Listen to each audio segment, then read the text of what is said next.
Hello, and welcome back to Mirror Chunks, my Mirrored Extreme 1-chunk Iron Man accounts. Yes, 2 accounts, one in Old School and one in RuneScape 3.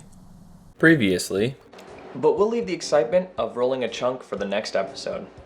Alrighty, which means we can roll a new chunk for Old School.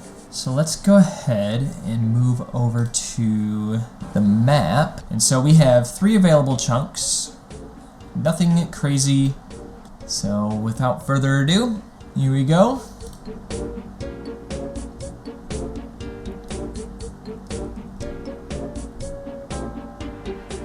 Looks like North Drainer.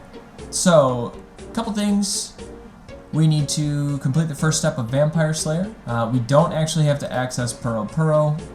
Again, Puro Puro is off the list of tasks. To be fair, it just said access it, which we can already do since we have, 18 Hunter. We need to do a single lap of the Draenor Agility course, and we need to obtain a Mark of Grace. So, coming back into the game, let's first unlock this chunk. There we go.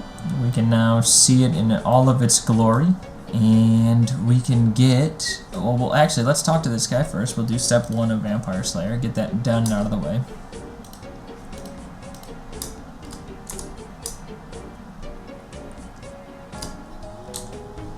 There we go. I think step 1 is just start Vampire Slayer. So that is chunk task complete. We'll do a lap of the agility course.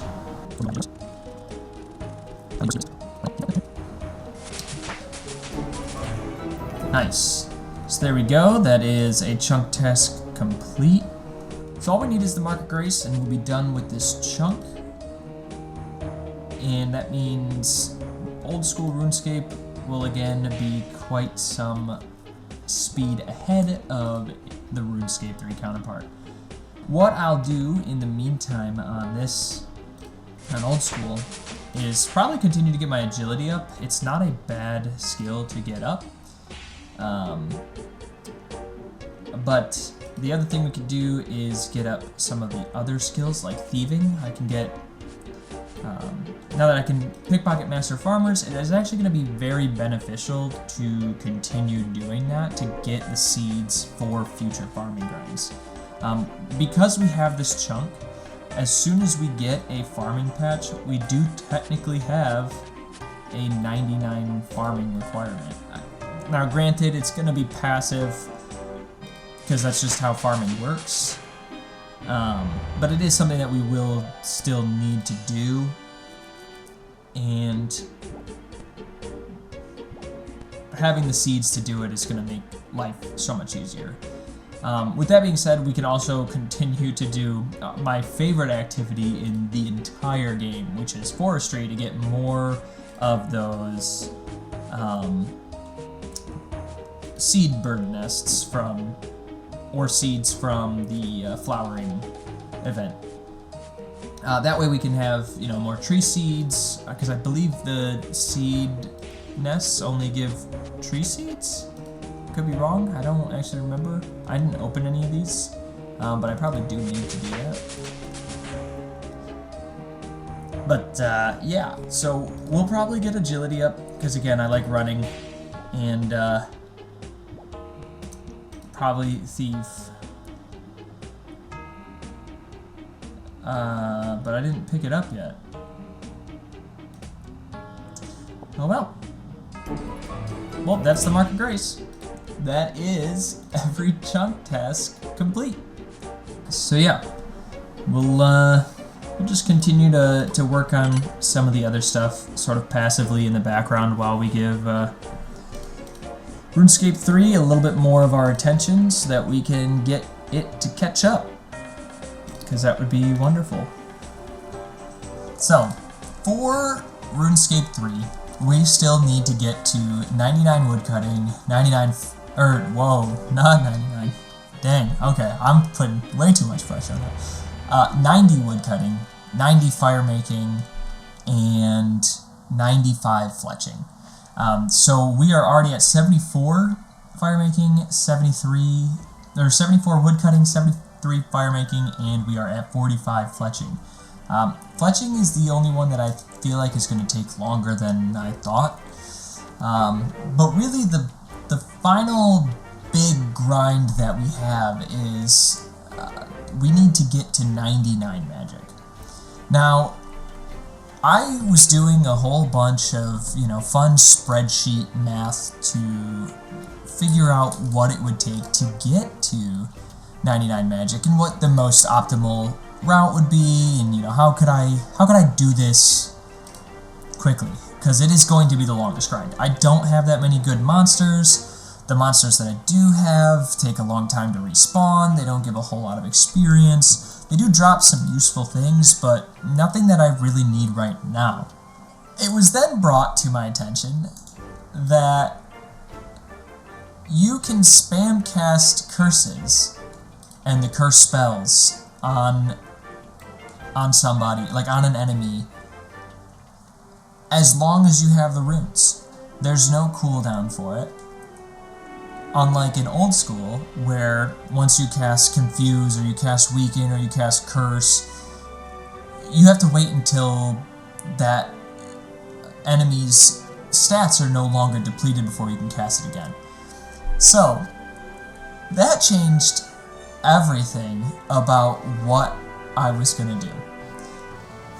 By casting Curse over and over and over again on a single target at the maximum efficiency, I can get 52,200 experience per hour, bringing the time to 99 from what I thought was going to be 600 hours down to 240.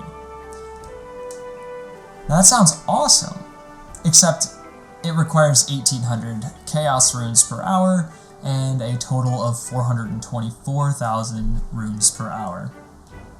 So instead, what I'm going to do is, for 99 magic, I will be not AFKing, but killing spell wisps at the kind of AFK-ish way, so not casting the curses, collecting all the runes that I can, and anytime I hit an hour's worth of runes, I will spend those runes casting the curse spells. That is not at all what I have been doing. I've just been killing the spell wisps, collecting the runes, and whenever I feel like spamming the Z key for hours on end, I go and I spend the runes. We're gonna get a lot of tasks next chunk for RuneScape 3, so we might have to revisit the rules on how the going ahead chunks work, but we'll see how it goes for now. But it'll be nice to be able to put full attention into RuneScape 3 to try and get this done as quickly as possible. Okay, so I was just woodcutting here because that's what you do when you need to get to a crap ton of logs so that you can get to this elder tree. But I got the woody pet, which is great. That means we can go to the next chunk now, which means we can kind of mix up the grind. I don't know if that unlocks anything, but we did it. We got a little dude, little woodcutting pet. Look at him. Look at this little fella. Aww.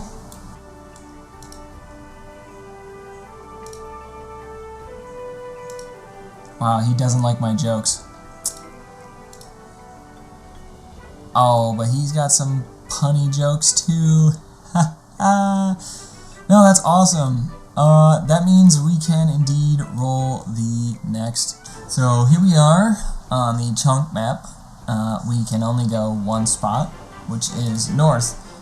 So we actually have quite a bit of things that we've unlocked with this. New chunk means new tasks. On top of our existing 99 magic, 90 woodcutting, 90 firemaking, and 99 fletching grinds, we now have all of these new tasks.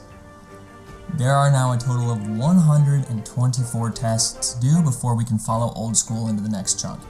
I'm not going to go through all of them, but I'll talk about the most significant ones now and the others when we get around to them. The biggest new grind that we have is 99 Necromancy for the skill key, as we now have access to the City of The city has also gifted us with a mushroom patch, which means we now have a way to start passively gaining farming experience, which we'll need for the newly unbacklogged 99 farming cape. This will be the reason we speed towards 80 necromancy, since we can't get to that patch until we have that. Do you remember when we got that grimy dwarf weed from the lesser demon in the wizard's tower? No? Well, with the ghost trolls dropping herbs regularly, we now have a way to train herb lore, which gives us a 70 herb lore grind. And that's it for all the notable grinds. Oh, yeah. 84 crafting. While this is theoretically doable, we don't actually have access to the 1 in 4 drop rate of clay by goblin raiders, since we have no access to the mine raids, meaning our only clay drop is from imps at a 1 in 21 drop chance, which is lower than the 1 in 16 we use for training methods. Now that's it for all of the notable grinds. So with all that being said, I think what I'm going to go do is the necromancy quest, since it is one of the tasks we have to do, and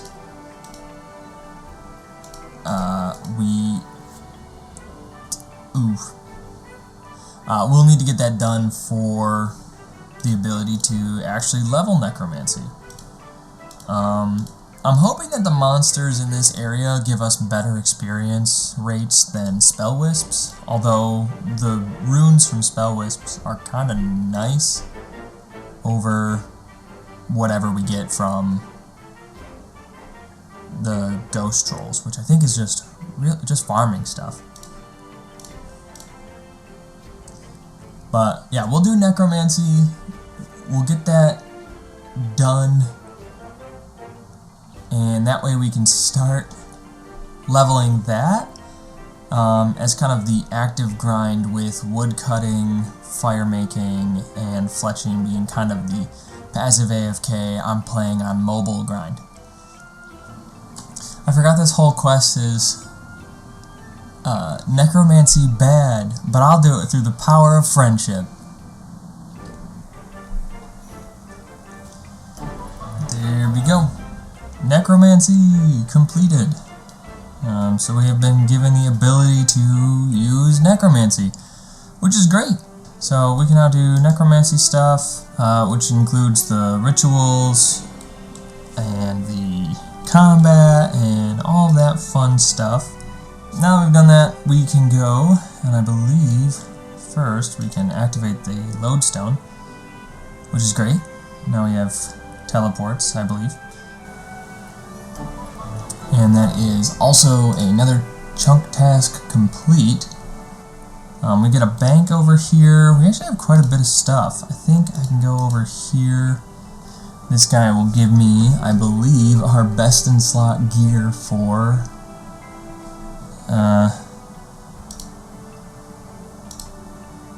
this is our best in slot gear. So let's go ahead and equip this, and that is 7 tasks completed just for doing that. Incredible. I do love the look of this gear. It's actually pretty cool. I do want to see how much experience the ghost trolls give. I know I could just look it up, but I am also very lazy, and I have this open, and I'm already over here. Something tells me they're not going to give that much experience.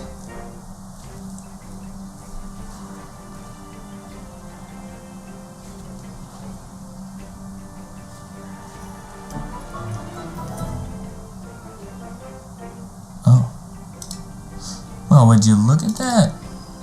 A chunk task complete. And we got a grimy Marentail. So we do get herbs much faster from these guys. I didn't even look at how much experience it gave me. I kind of just missed that whole thing. And I missed it again. But we're level 6. We're in there. We'll be 90 in no time, or 80 in no time. 90 experience. Okay.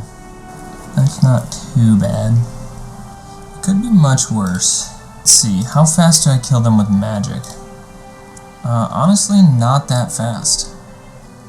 But there's like a near infinite, like I'm not going to kill all of these before they respawn, so I really kind of can just AFK here at the ghost trolls, and that's kind of nice, I'm not going to lie. So it's not quite 100% AFK, but it is more AFK than spell wisps, which is nice. It seems to be a bit more experience. I think spell wisp. So each one of these is worth 3 spell wisps, which is nice. Plus we get herbs and seeds, which again we need to get the herbs for our herb lore grind that we have now. Yeah, this is much more experience. Okay, well, I'm gonna do this for a little bit. I'll probably go back to necromancy just to get that experience. And I will check in at some point. Okay, so one thing that unlocking that has allowed us to do is to roll our next chunk, because we're no longer a chunk ahead. So we can now roll a chunk. So hopefully we get something with some content.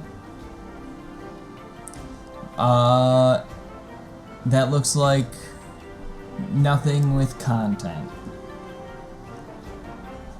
Okay, never mind. 48 cooking? I still think my only method of cooking... is still the chickens, so I think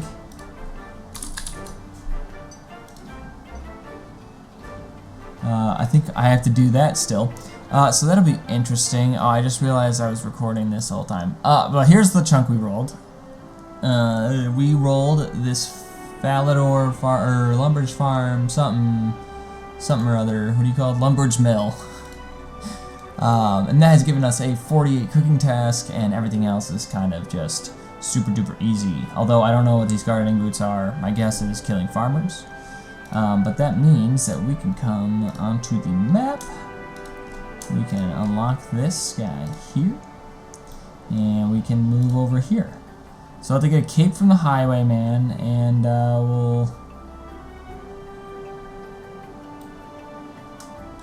we just have this. I believe we can complete all of Sheep Shearer.